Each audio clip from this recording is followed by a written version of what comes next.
Oi, pessoal, aqui é Ellen, bem-vindos a mais um vídeo do canal. E nesse vídeo aqui eu queria falar um pouquinho sobre a minha meta de leitura desse ano ainda, que eu quero muito terminar de ler alguns livros em 2025. E o que seria a minha meta? Quais são os livros da minha meta que eu coloco na minha meta? Eu já comentei isso algumas vezes, mas são os livros físicos que eu tenho na minha estante ou na minha pilha do lado da minha cama.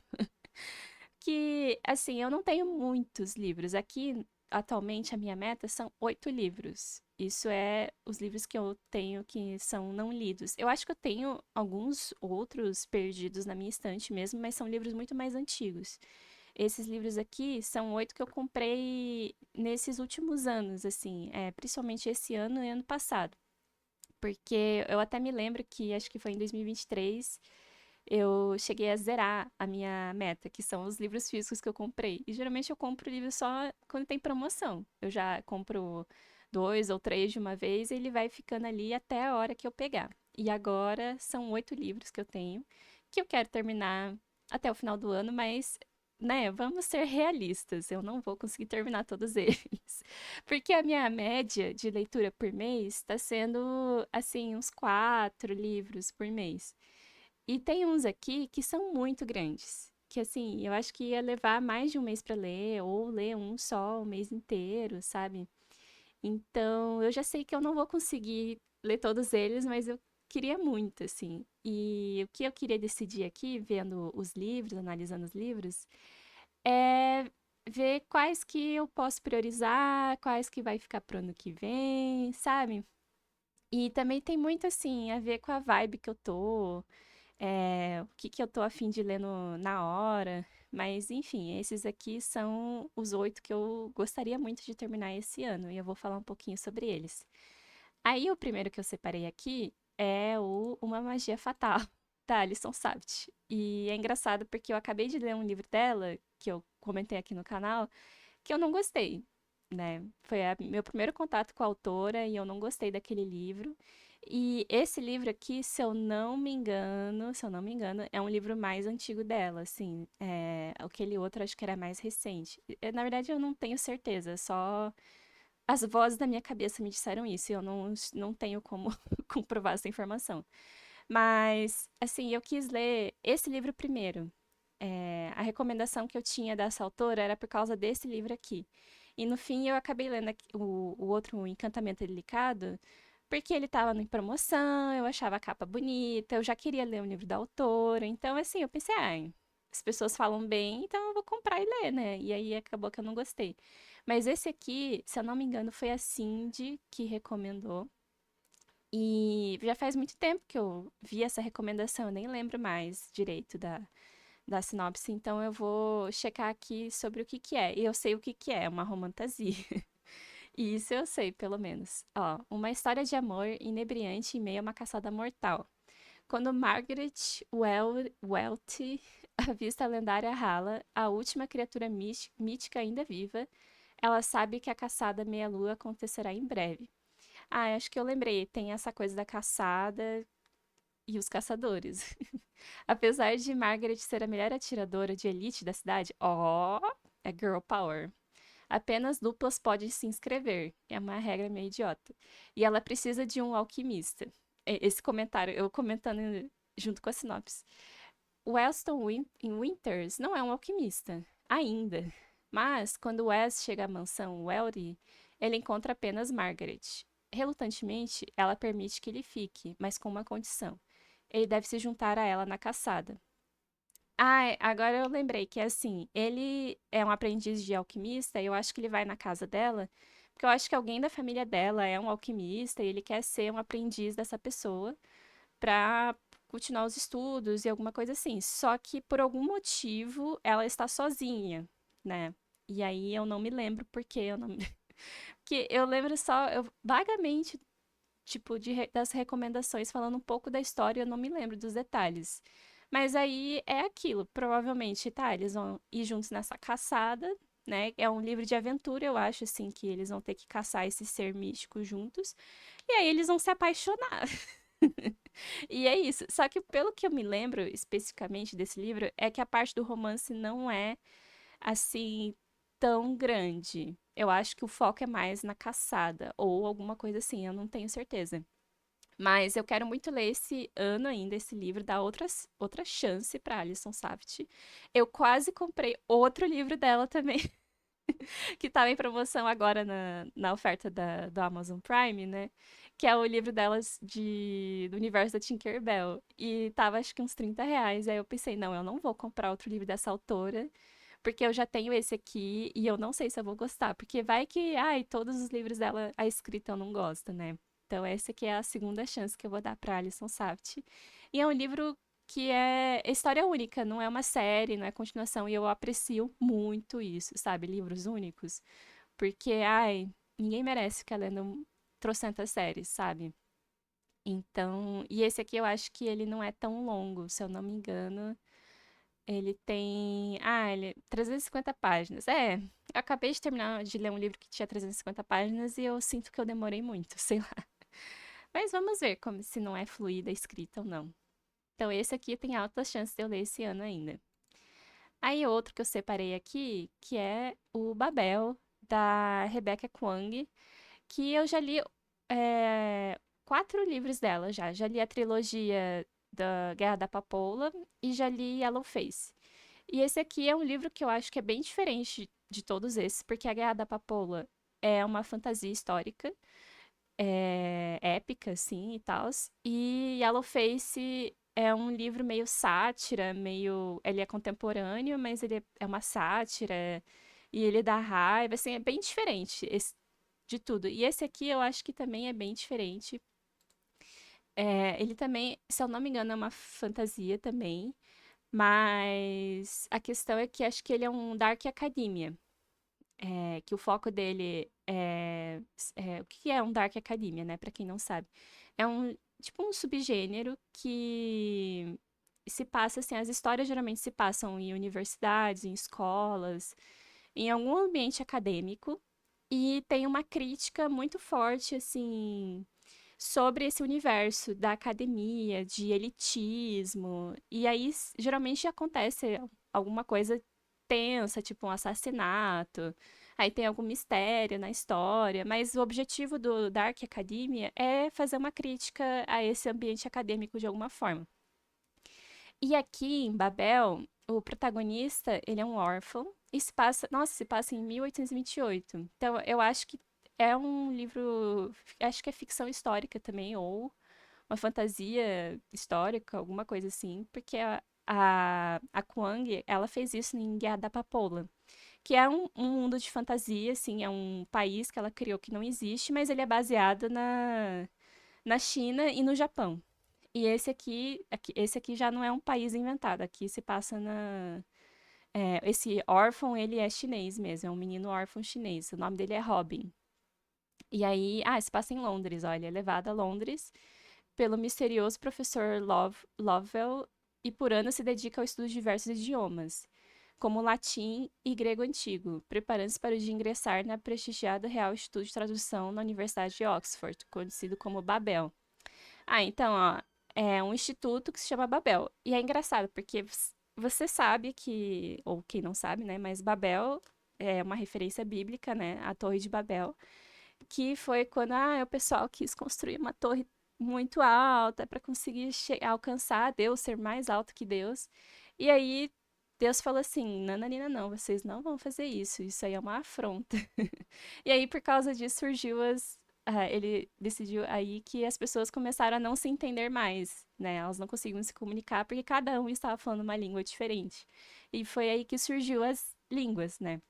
Então, essa referência a Babel aqui provavelmente tem a ver com idiomas, né? Que ele falou que estuda vários idiomas. Ó, com sua torre imponente que guarda segredos inimagináveis, Babel é o centro mundial do saber.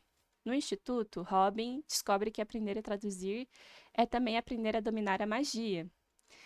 Então realmente, ó, é fantasia misturado com a língua, tipo um idioma. Através de barras de prata encantadas, é possível manifestar as nuances e os significados perdidos na tradução.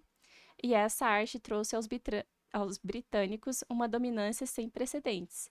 Para Robin, Babel é uma utopia dedicada à busca do conhecimento.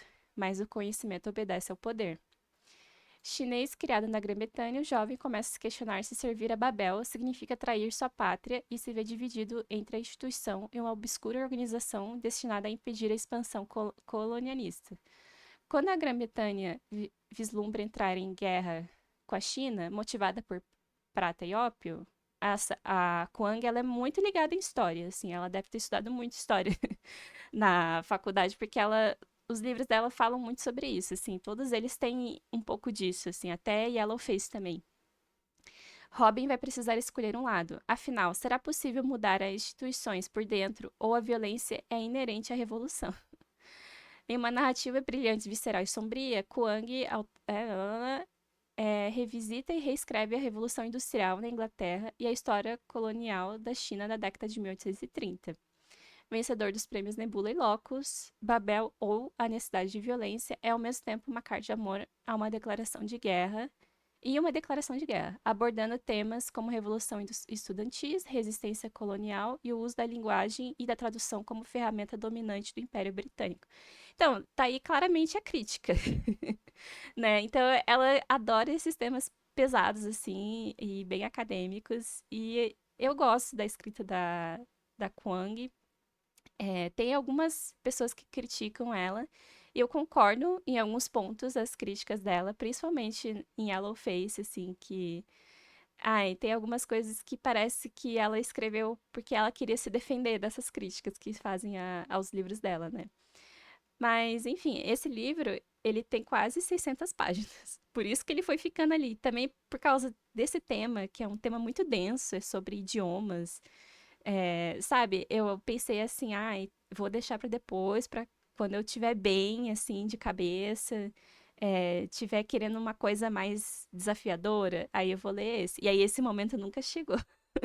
Porque eu estou sempre querendo ler coisas leves e de boas, assim. Mas agora eu acho que nesse final do ano, eu acho que eu toparia ler Babel, assim, porque é uma coisa bem diferente. E eu acho que eu tô querendo ler coisas mais diferentes, né?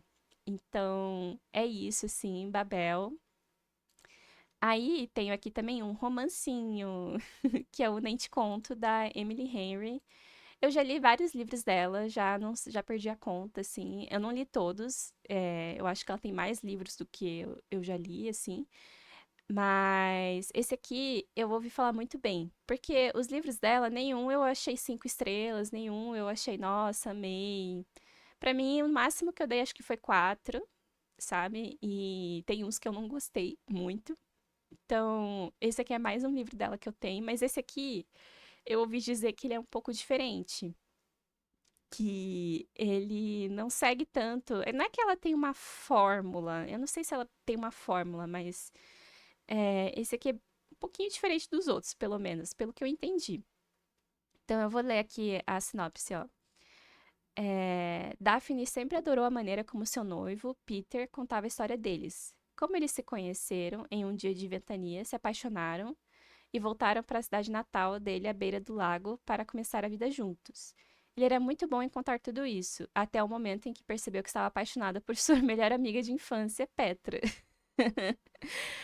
Então o livro já começa assim. Eu acho que alguns livros dela começam meio assim, de ai, a protagonista ela tá numa assim, vivendo uma decepção amorosa, ou que nem um outro que eu li que ela tava, acho que tinha um namorado, e aí o cara liga pra ela pra terminar com ela, porque ele se apaixonou por uma outra menina que mora numa cidadezinha do interior e ela é aquela mulher assim, businesswoman, sabe, que gosta de ficar na cidade e é workaholic, trabalha demais. E aí o cara, tipo, se apaixonou pela vida no campo e por uma menina que mora na cidade, que tem uma vida mais simples, e ela é a mulher que é largada. Geralmente é o plot desses filmes, assim, de romance, só que no caso o foco é na menina que mora no interior e o cara que se apaixona por ela, ou com o gênero trocado também. E não a mulher que é workaholic, que é a pessoa que é largada, sabe? Então aqui já tem uma sacada que o noivo dela larga ela pra ficar com a melhor amiga de infância. E aí eu acho isso, tipo, muito absurdo, mas tudo bem. E eu gosto do drama. Assim, eu amo esse tipo de drama. Ó, é assim que Daphne começa a nova história. presa na bela cidadezinha de Wanning Bay, ó, cidadezinhas. Sem amigos, sem família, mas com o emprego dos sonhos como bibliotecária infantil, que mal paga as contas, e morando no apartamento da única pessoa que consegue entender sua situação. O ex de Petra, Miles Nowak. Ah, nossa, então eu acho que eles vão, assim, os dois eram noivos, parece, ou, tipo, estavam comprometidos. E aí os dois são largados e os respectivos ficam juntos. E aí quem é largado, aí eles ficam juntos também, aparentemente. Alguma coisa assim. É, ó. Desalinhado e caótico, e com uma queda por canções de amor e de partir o coração, Miles é o exato oposto da prática e discreta Daphne, de quem os colegas de trabalho sabem tão pouco que apostam que ela é do FBI, ou está em um programa de proteção a testemunhas. Daphne e Miles, né, conseguem evitar um ou outro na maior parte do tempo. Também, né, eles estão... Mas como se eles estão dividindo o mesmo apartamento? Até que um dia, enquanto afagam as mágoas, fazem uma tênue amizade e um plano. Se esse plano envolve a publicação de fotos sugestivas dos dois juntos em aventuras de verão, bem, quem pode culpá-los? Mas é tudo fingimento, claro, porque não tem como Daphne começar um novo capítulo de sua vida se apaixonando pelo ex da atual noiva do seu ex-noivo, certo? Ah, eu amei esse. Eu não, acho que eu nunca parei pra ler a sinopse desse livro. Mas eu só lembro do pessoal comentando que o Miles, ele é um pouco diferente, assim, como protagonista masculino, que ele é meio. Ah, ele é meio desajustado mesmo, que nem diz aqui, desalinhado e caótico. Que ele não é exatamente. Ah, é aquele cara perfeito, gostosão, sabe? Que ele é meio. Ai, meio Messi, sei lá, meio esquisitinho. E eu acho que isso que chamou a atenção. E então é fake dating, né? Aquele clássico, assim, eles vão fingir que estão juntos, provavelmente pra fazer ciúmes, né? Ou sei lá, como uma vingança, assim, não sei. Não sei, parece uma vibe assim, fake dating, né? E aí é aquilo, se você passa tempo com a pessoa e é tudo fingimento, eventualmente eles vão ter sentimentos reais. Mas eu acho que eu reservei esse livro pra quando, tipo, eu, sei lá, li um livro muito pesado, tipo Babel. E aí eu pego uma coisa mais feliz, que é um livro de romance, que nem esse.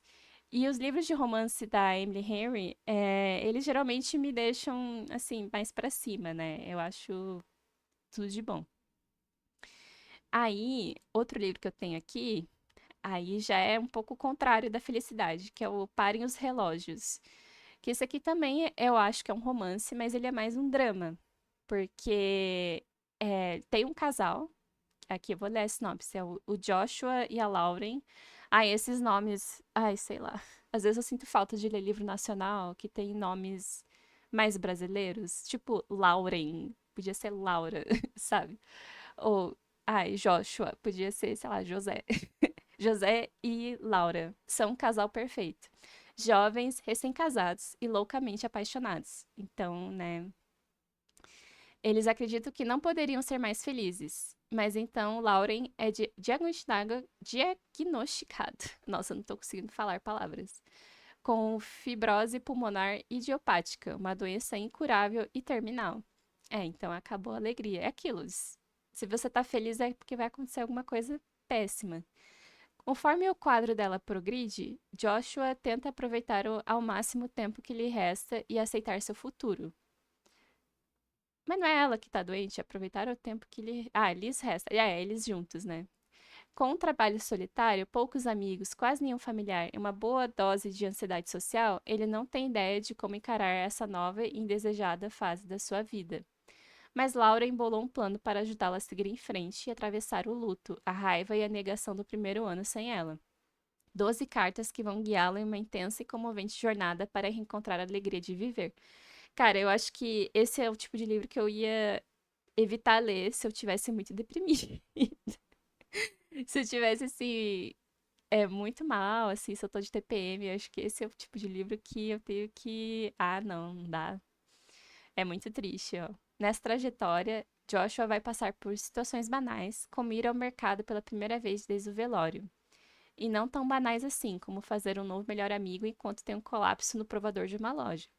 Conforme sua dor cede espaço para as risadas e as novas relações, Joshua aprende a mais valiosa lição de Lauren. O caminho para a felicidade não é uma linha reta.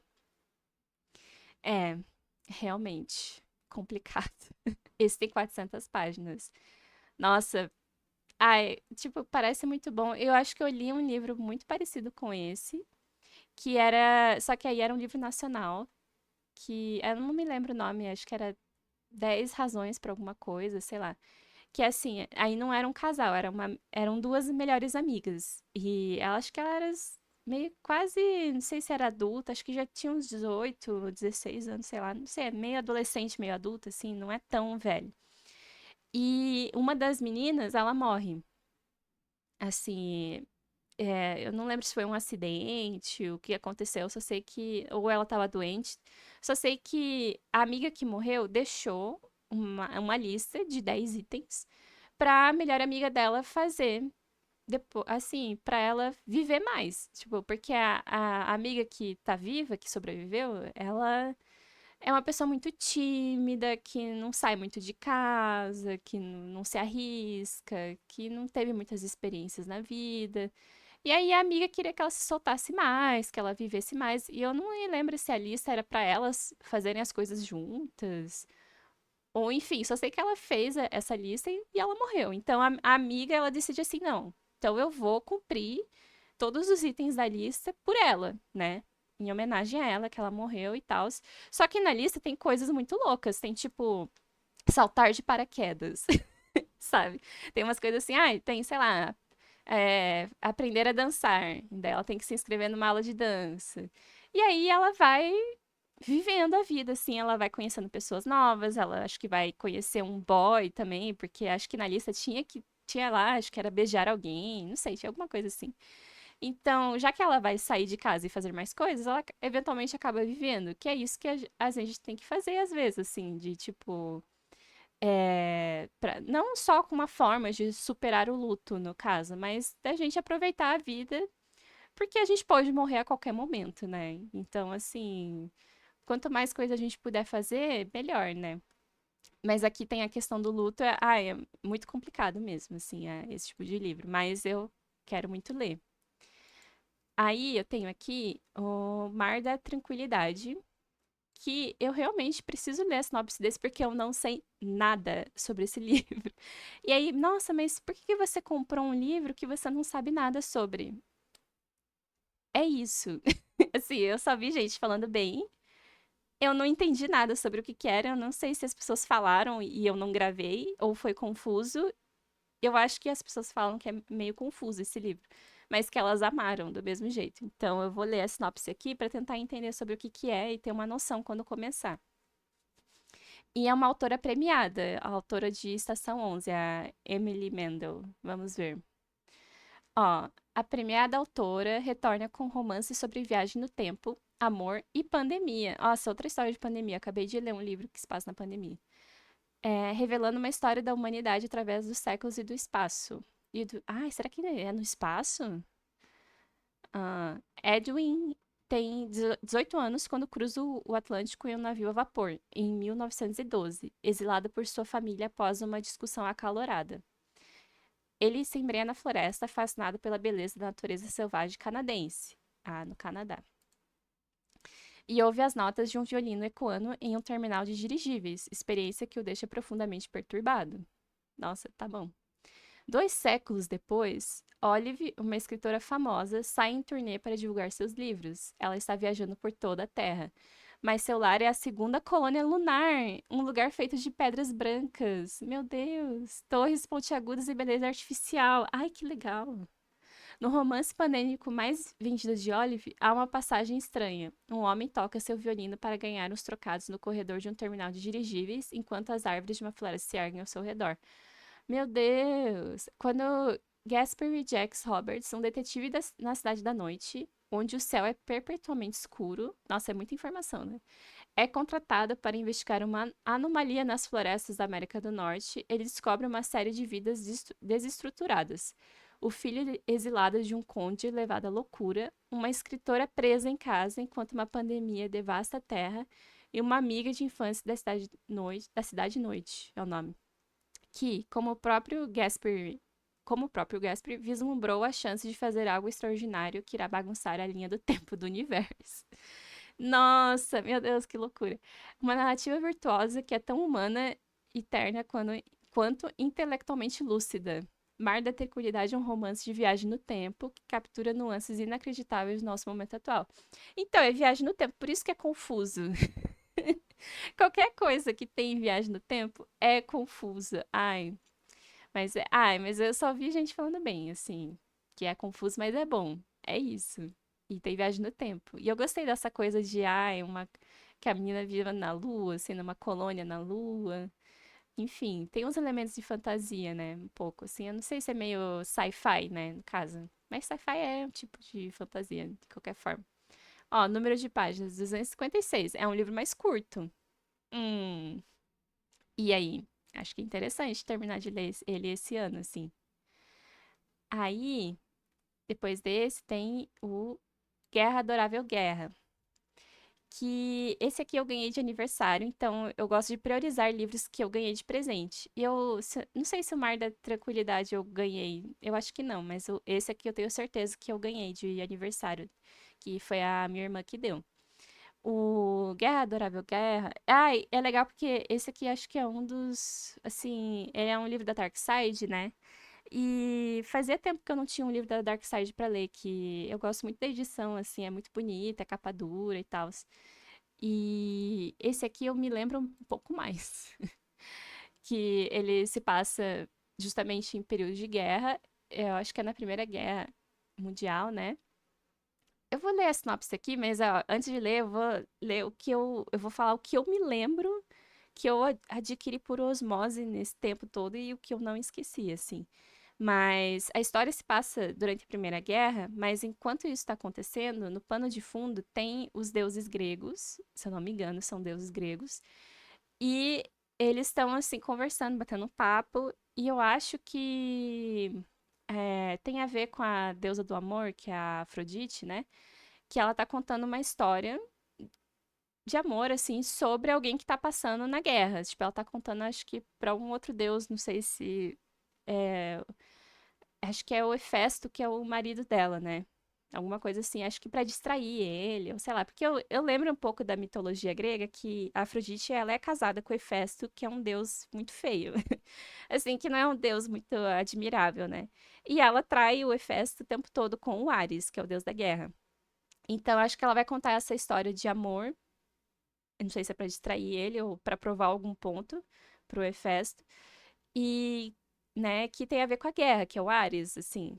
Alguma coisa assim. Mas eu não sei sobre o que é, o que acontece na guerra. Quer dizer, né, coisas acontecem na guerra, mas qual que é o porquê que eles estão contando essa história, enfim. Então, vou agora ler a sinopse pra ver o que eu acertei aqui. Ó, escrito pela renomada autora Julie Berry, mas que outras histórias ela escreveu? Não sei. Guerra, Adorável Guerra nos transporta para uma verdadeira epopeia literária. Aclamado pela crítica, blá blá blá blá blá blá blá, blá, tá. Ó, é uma jornada arrebatadora pelos meandros da Primeira e Segunda Guerra Mundiais, onde os deuses do Olimpo têm os destinos e os corações de quatro mortais na palma de suas mãos. A trama se desenrola em 1917, quando o mundo está imerso no horror da Primeira Guerra. Hazel, uma tímida pianista, e James, um soldado que sonha em se tornar arquiteto, se conhecem em um baile em Londres. Um vínculo que surge entre eles é instantâneo e profundo, mas a guerra os separa cruelmente quando James é enviado para a linha de frente. Ao mesmo tempo, somos apresentados a Aubrey Edwards, um talentoso músico de ragtime nascido no Harlem, e Colette Fournier, nossa, não sei falar esse sobrenome, uma órfã belga com uma voz encantadora. Então são dois casais diferentes. Suas vidas se cruzam em meio ao cenário devastador da guerra, onde o amor parece improvável, mas é justamente nesses momentos de adversidade que as histórias mais comoventes se desenrolam. Então realmente são dois romances, só que é dramático porque eles se passam em períodos de guerra. 30 anos após o destino dos casais se entrelaçar, a deusa grega Afrodite conta suas histórias ao marido Hefesto e ao amante Ares. Então ela tá contando para os dois. Em um luxuoso quarto de hotel em Manhattan, no auge da Segunda Guerra. Ah, então será que as histórias dos dois se passam na Primeira Guerra, só que na Segunda Guerra ela tá contando o que aconteceu com eles na Primeira Guerra. Isso. Na companhia desses e de outros deuses, como Apolo e Hades, ela busca responder a pergunta eterna: por que o amor e a guerra são eternamente atraídos um pelo outro? É, uma coisa que eu nunca pensei muito. Mas tudo bem. Ai, ai. Ah, realmente, eu acho que eu acertei bastante coisa, ó. Mas, ó, Guerra Adorável Guerra também discute a questão do racismo no regimento dos soldados negros dos Estados Unidos, explorando as dinâmicas sociais da guerra e confrontando inequidades raciais. Ah, então ele tem, não é só uma história de amor sem mais nada, assim, tem crítica, tem o contexto histórico, então parece ser bem legal. Ó, prepare-se para rir, chorar e se apaixonar profundamente. Orra, tá prometendo mundos e fundos aqui. E pior que eu tô animada pra ler esse. Esse aqui realmente. Ai, fazia tempo que eu queria ler, e desde antes dele ser publicado aqui no Brasil. Então, esse eu quero ler esse ano também. Ah, todos eu quero ler esse ano, mas esse aqui é um dos que eu quero mais. E como eu ganhei de presente, eu vou dar prioridade pra ele, porque eu quero ler os que eu ganhei de aniversário primeiro. Só que ele tem 448 páginas, 450. Pra mim, acima de 450 por aí, é um calhamaço. E então, eu fico meio assim, eu vou demorar pra ler. Aí eu tenho, depois desse aqui, tenho só mais dois livros pra comentar que eu tenho ali, e os dois são do mesmo autor. No caso, o primeiro que eu tenho aqui é o Warbreaker, do Brandon Sanderson. Que esse aqui eu comprei porque ele tava barato, entre aspas. Os livros do Brandon Sanderson, eles estão todos sempre meio caros, desde que a Trama começou a publicar eles. Porque esse autor, ele tava abandonado, ele tava sem editora aqui no Brasil. E aí a Trama é a editora que tá publicando os livros dele. Só que os livros dele são muito grandes sempre e eles fazem toda uma edição bem elaborada e tudo mais. Então eles vêm para um valor meio elevado, assim. Também porque livro de fantasia épica não é um gênero que é o que mais vende aqui no Brasil, né? E só que o Brandon Sanderson é um autor muito famoso mesmo, assim, de fantasia. E eu já li alguns outros livros dele, mas nenhum deles é da Cosmere, que é esse universo que se passa várias das histórias dele, porque ele tem várias séries dentro desse mesmo universo, né? E todos os livros que eu li dele, nenhum deles se passa na Cosmere. Pelo que eu sei, eu li aquela trilogia dos Executores, que é aquele que as pessoas ganham poderes, assim, algumas pessoas ganham poderes tipo super-heróis, assim, eles viram super-heróis, só que esses poderes corrompem elas e elas viram super-vilões. E aí ninguém consegue lutar contra eles porque são pessoas com poderes, né? E que eles não têm, assim, eles matam todo mundo, não querem nem saber, e é isso. E aí a série é tipo eles tentando, pessoas sem poderes combatendo esses super-heróis que não são heróis, são vilões, né? E eu li o outro livro dele que é de ficção científica, que eu não me lembro o nome agora, que eu não gostei desse primeiro livro, eu achei um porre assim, e é uma série que eu decidi não continuar. E eu nem sei se tem todos os livros publicados aqui, porque eu acho que não é a Trama que traz, é uma outra editora. Mas eu não gostei daquela série, então eu não pretendo ler. Mas a dos Executores eu gostei muito da escrita do Brandon Sanders. Então aqui tem Warbreaker. E esse aqui não é uma série. Ele é um livro único. Pelo que eu, até esse momento, pelo que eu sei, é um livro único. A menos que ele decida lançar, tipo, uma novela que é a continuação do Warbreaker, sabe? Mas não é pra ser uma trilogia, uma duologia, nem nada. Pelo que eu sei, né? Que esse homem escreve pra caramba. Então, a sinopse dele é o seguinte, que o que me atraiu pra ler Warbreaker, justamente por ele ser um livro único, eu não preciso ler trocentas outras coisas. Que o próximo livro que eu tenho dele aqui, que eu vou falar dele, é um livro que é uma série que tem 5 livros, se eu não me engano. Então, assim, começar um livro de série é um compromisso muito grande. Então, esse aqui é o seguinte: a história de duas irmãs e princesas de Idris. Será que é assim que fala? Ou é Idris? A princesa caçula, Ciri, a Ciri do celular, desfruta de certa liberdade, uma vez que não foi criada para atender às demandas da realeza. Ela não é herdeira, né? Vivena, porém, é educada e treinada para se casar com o rei deus de Alandren e salvar o seu povo. Ai, eu amo esses nomes de livro de fantasia que você não faz a mínima ideia de como pronuncia.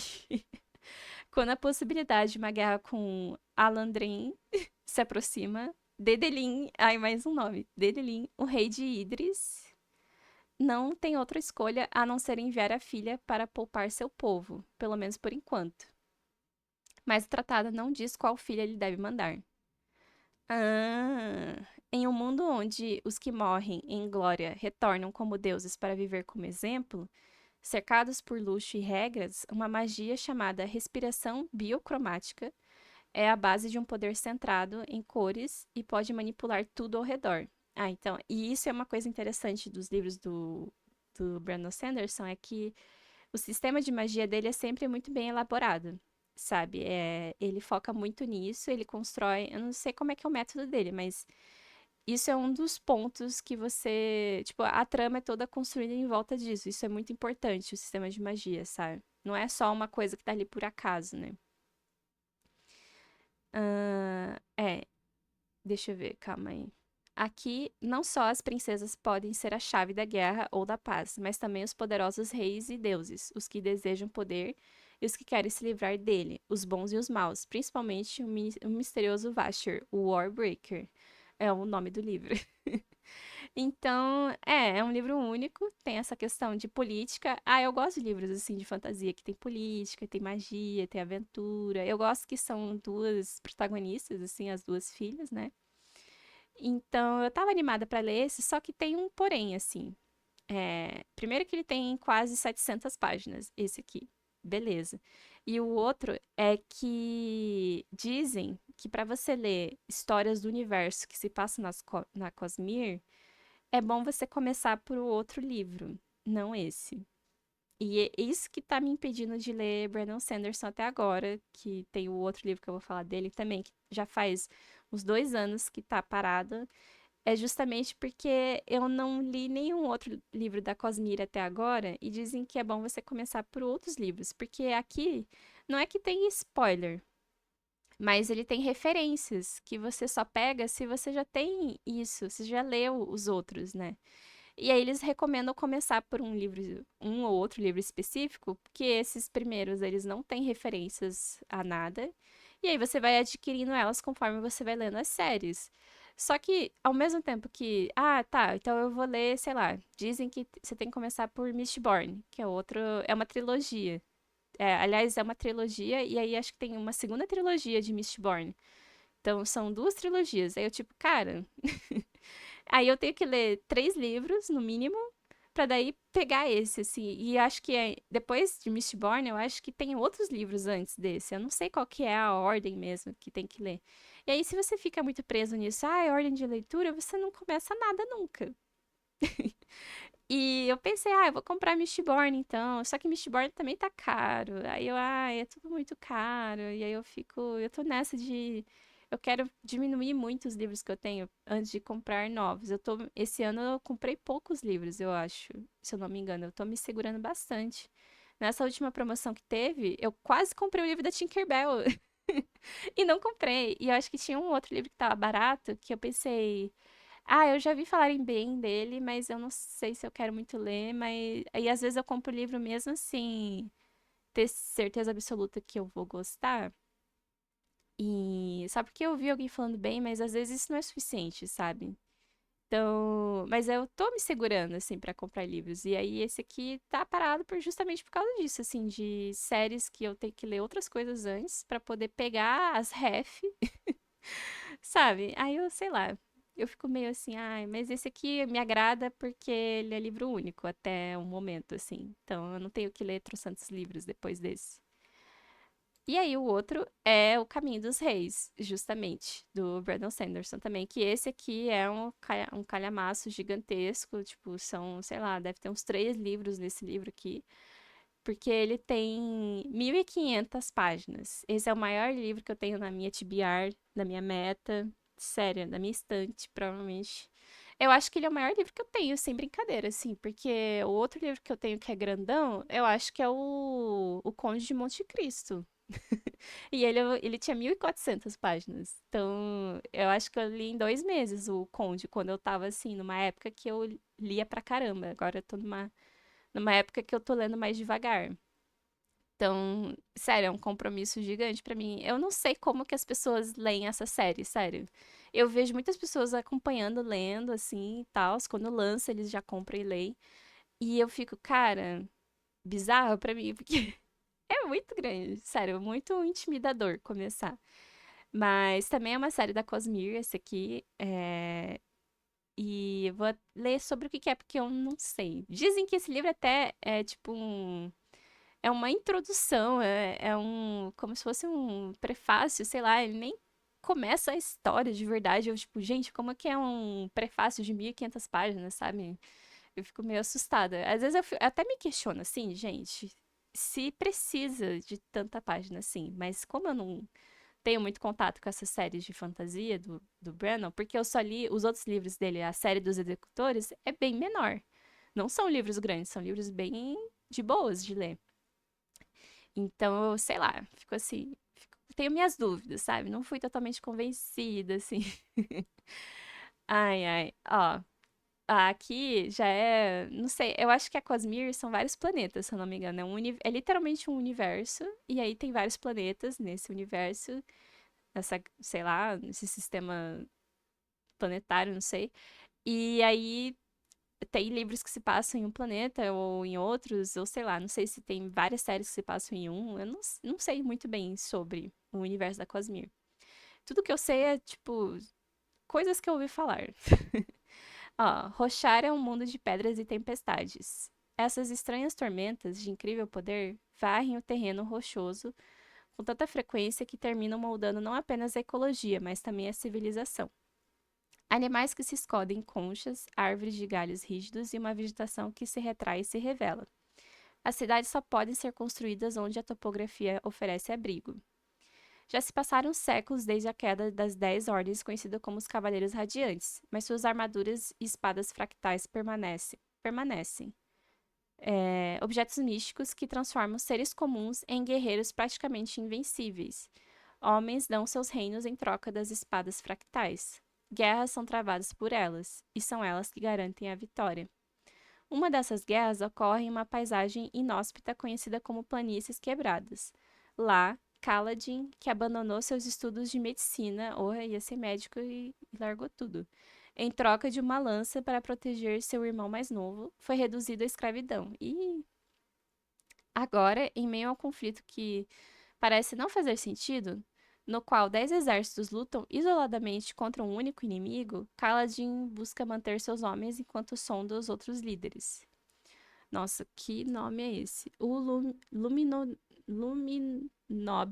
Luminobre Dalinar Colin, sei lá, comanda um dos exércitos. Assim como seu irmão, o falecido rei, que é fascinado por um texto antigo chamado O Caminho dos Reis. Assim como seu irmão, blá blá blá, que é fascinado pelo texto chamado O Caminho dos Reis. As visões dos tempos antigos e dos cavaleiros radiantes o fazem duvidar até da própria sanidade. Então, tem esse Dalinar, tem o Kaladin, e aí tem mais um, que é do outro lado do oceano, a jovem Shallan. Ainda inexperiente, procura realizar seu treinamento com a luminosa Jasna Colin. Ah, então ela é essa. Ah, é sobrinha herege de Dalinar, então é a sobrinha. Embora aprecie o aprendizado, a motivação de Shallan não é tão nobre assim. Enquanto planeja um roubo um tanto ousado, a pesquisa que faz para Jasna sugere segredos dos Cavaleiros Radiantes e a verdadeira causa da guerra. Após mais de 10 anos de planejamento e construção desse universo único, Caminho dos Reis é o fantástico capítulo de abertura de Os Relatos da Guerra das Tempestades, uma obra-prima de grande magnitude que continua a ser elaborada. Então é uma coisa gigante, assim. São três protagonistas, quer dizer, pontos de vista nesse livro, parece, né? E é o começo de uma série épica, enorme, gigantesca, que todo mundo elogia, e eu tenho medo. Eu me sinto muito intimidada, sério, por tudo isso aqui. Então, ai, sei lá. E outra questão que eu tenho, eu só tenho esse primeiro, eu não tenho os próximos. E todos eles são caros. Então, pra eu começar esse, e aí eu vou ter que comprar o próximo, e acho que são 5. Eu não sei se já tem todos os 5. E eu acho que eles vão aumentando de tamanho, se eu não me engano. Sério mesmo. Ai. Então, esse aqui, ele já faz o quê? 2 anos que tá na base da pilha, e ele provavelmente vai continuar. Porque acho que não tem condições de eu começar. Se eu começar agora esse livro, eu não vou terminar esse ano ainda. Não tem jeito, né? Então, sei lá. Mas é um livro que eu tenho aqui, então vai que, ai, mas é muito legal, comece a ler, mesmo que você não sabe nada sobre a Cosmere, leia esse. Aí eu, tá bom. Pior que a gente tem que começar, né? O importante é começar, daí a gente desencana tudo, todo o resto se desenrola daí. Então, esses foram os livros, todos os livros, assim, que eu tenho aqui. Já deu pra ver quais que, ai, é mais provável que eu leia, quais é provável que não. Mas esses são os livros físicos que eu tenho. E se por acaso der certo de, sei lá, no mês de novembro, porque agora o de outubro já tá selecionado o livro do clube, né? Dei pra ler um desses, já vai me ajudar. Porque já é um livro a menos, assim, da meta que vai coincidir. Mas, enfim, são esses os livros. Me digam aí se, qual que pareceu mais interessante ou qual que parece ser uma bomba. Mas eu já tenho eles, não tenho o que fazer, eu vou ler eles eventualmente. Mas é isso, gente. Obrigada por assistirem até aqui e tenham um ótimo dia. Tchau, tchau.